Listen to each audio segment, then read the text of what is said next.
వ్యక్తి తెలంగాణ శాసనసభ తొలి స్పీకర్ మా బావగారు మధుసూదన్ గారు, అన్న శ్రీనివాస్ అన్నగారు, అదేవిధంగా భక్తుల సురేశ్వర అన్న గారు, చిరంజీవి గారు, పిటిసి రాజు గారు, వాసుదేవుల పటేల్ గారు, కేవీ గౌడ్ గారు, షేకు సుధాకర్ గారు, అందరికీ పేరు పేరున యావత్ బీసీల తరఫున ధన్యవాదాలు, శుభాకాంక్షలు తెలియజేస్తూ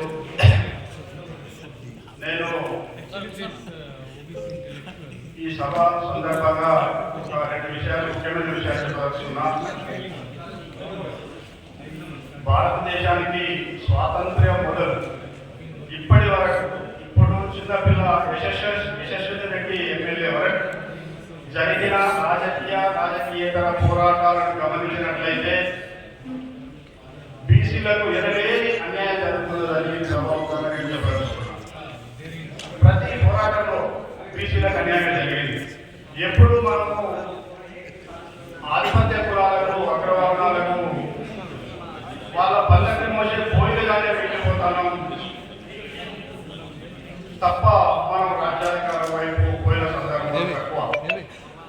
ఒకనొక పెద్ద మనిషి మన తెలంగాణ రాష్ట్ర తొలి స్పీకరు ఇక్కడే ఉన్నారు. అంత కష్టపడి వారిని శాసనసభ తొలి స్పీకర్ గా చేసుకుంటే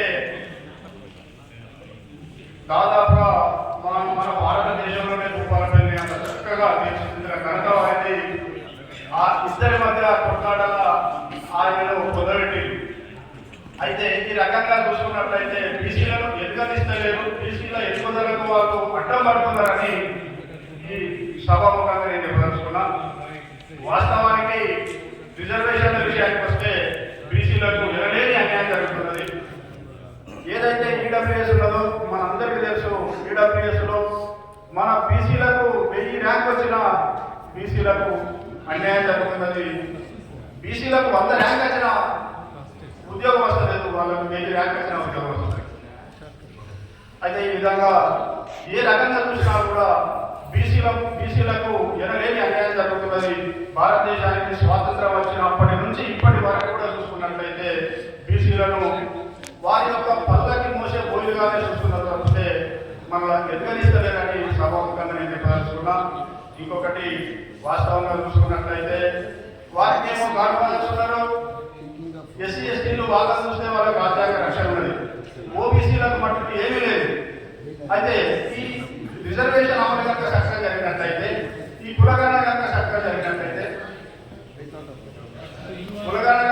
జరిగినట్లయితే మనమెంతో మనకంత వాటా మనకు తక్కువని ఈ సభాముఖంగా విన్నవించుకుంటూ ఈ అవకాశం ఇచ్చిన పెద్దలందరికీ ధన్యవాదాలు, శుభాకాంక్షలు తెలియజేస్తూ జై బీసీ.